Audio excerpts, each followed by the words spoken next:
अस्सलाम वालेकुम बच्चों, आज हम शशम जमात का पहला सबक हमारी समाजी ज़िंदगी इसके बारे में मालूमात हासिल करेंगे।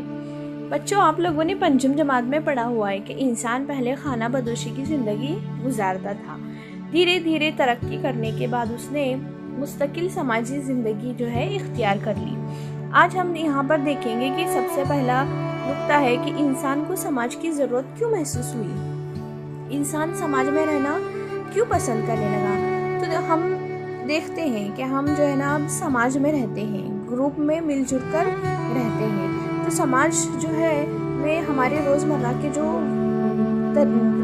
के मामला जो है समाज में बेहतर तरीके से अंजाम पाएँ, इसके लिए इंसान को समाज की ज़रूरत महसूस हुई।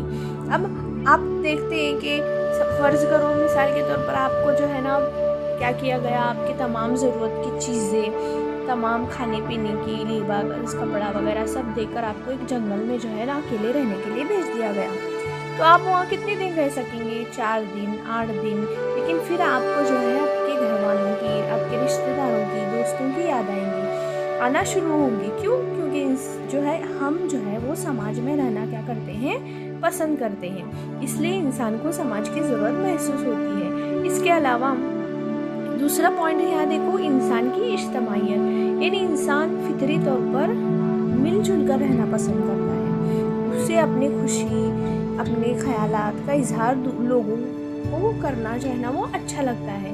अब देखो, जैसे आपकी की मिसाल लो कि अगर समझो आपके घर में आपके अब्बू ने जो है ना आपको एक नया खिलौना लेकर आए, तो आप क्या करते हो?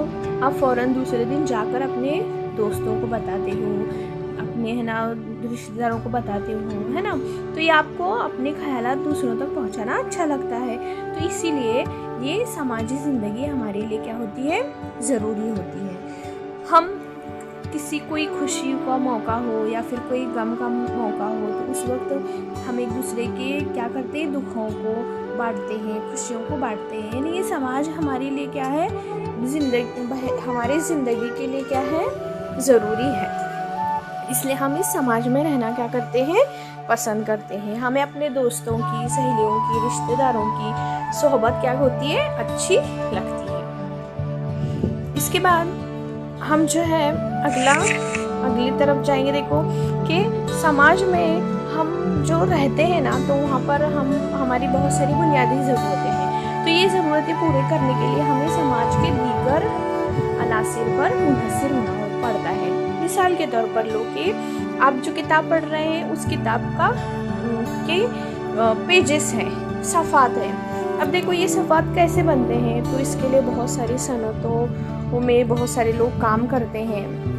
इसके बाद इस किताब की छपाई होती है, उसकी बाइंडिंग होती है, यानी मुख्तलिफ मराहल से गुजरते हुए हम तक पहुंचती है। तो इस मराहल के वक्त बहुत सारे जो काम होते हैं वो इसमें कई अफराद हिस्सा लेते हैं। यानी किसी एक काम को करने के लिए मुख्तलिफ अफराद अपने उसमें क्या दिखाते हैं, महारतें दिखाते हैं। यानी समाज में जो हमें हमारी बुनियादी ज़रूरतें हैं वो पूरा करने के लिए हमें एक दूसरे पर मुनहसिर होना पड़ता है। उसके बाद हम अगला जो है वो पॉइंट देखेंगे, हमारी तरक्की ये समाज की वजह से होती है। हम देखते हैं कि हमारे घर में जो है ना ज़ुबान बोलते हैं, क्या स्कूल में वही ज़ुबान इस्तेमाल करते हैं? नहीं, हम हमारे घर में जो ज़ुबान बोलते हैं वो हमारे स्कूल में मतलब अलग होती है, मयारी ज़ुबान का इस्तेमाल करते हैं।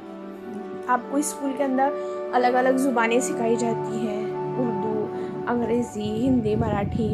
यानी ये ज़ुबानें हमारे सीखने का ज़रिया है, क्या है, ये हमारा समाज है।